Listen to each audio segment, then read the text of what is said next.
Bonjour bien-aimés, j'ai vraiment sur le cœur de partager une série de 3 messages intitulés Ne vous y trompez pas. Dans l'épître de Jacques, chapitre 1, verset 21, il est écrit « Recevez avec douceur la parole qui a été plantée en vous et qui peut sauver vos âmes. » La douceur, ce n'est pas de la faiblesse. Un cœur doux et prompt à recevoir l'enseignement et est susceptible d'être touché. En d'autres mots, quand une personne douce entend la parole de Dieu, cette dernière ne va pas s'envoler, car elle est plantée dans la bonne terre d'un bon cœur. Quand Jacques écrit que la parole de Dieu est capable de sauver des âmes, Jacques veut dire qu'elle est capable donc de délivrer, de garder, de guérir, de protéger l'esprit, la volonté, les émotions. Gloire à Dieu, sa parole, si elle est plantée dans un cœur, elle est reçue avec douceur, sa parole est puissante pour sauver. Merci Seigneur pour ta parole inspirée. Mais juste écouter la parole ne suffit pas pour que notre âme, esprit, volonté, émotion soient sauvées. Nous devons faire quelque chose avec cette parole que nous entendons.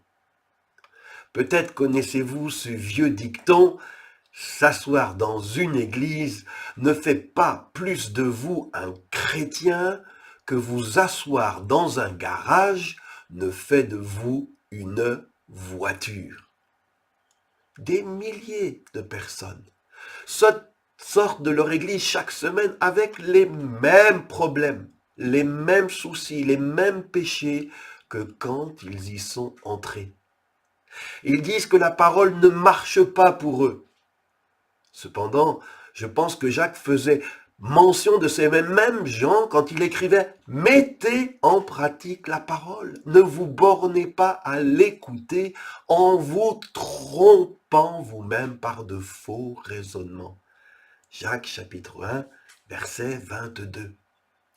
Bien-aimés, je prie que nous ne nous fassions pas d'illusions, que tu ne te fasses pas d'illusions. Le pire des mensonges, c'est de se mentir à soi-même. Les gens aveuglés pensent qu'ils sont forts alors qu'ils sont faibles. Ils s'imaginent qu'ils plaisent à Dieu alors qu'ils sont dans de sérieux problèmes.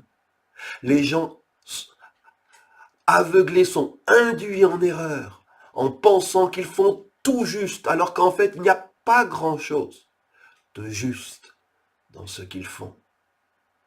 Ceux qui s'illusionnent eux-mêmes disent « J'ai essayé ce truc de la foi, mais ça ne marche pas. » Or, la foi marche toujours. Quelque chose donc doit forcément aller de travers dans votre façon de mettre en pratique la foi. Peut-être les gens supposent que parce qu'ils ont été dans une église où l'on enseignait la foi, ou parce qu'ils avaient un pasteur qui savait comment vivre par la foi, ils vont eux-mêmes recevoir les choses qu'ils espèrent, Hébreux 11, 1, automatiquement. Mais fréquenter juste la parole de Dieu ne va pas faire bouger les montagnes. Vous devez vous approprier la foi vous-même et faire ce que la parole dit.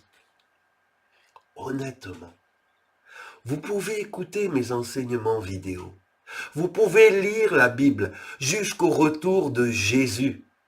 Si vous ne mettez pas en pratique la parole, vous vous illusionnez vous-même.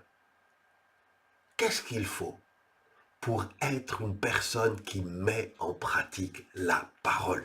Eh bien, ce sera le sujet de notre vidéo de vendredi prochain. Donc, pensez à vous connecter. Merci de me faire part de vos commentaires, de partager cette vidéo à d'autres pour que beaucoup soient touchés par cette série et que leur foi, leur compréhension des Écritures soit boostée. À vendredi prochain. Que Dieu vous bénisse abondamment.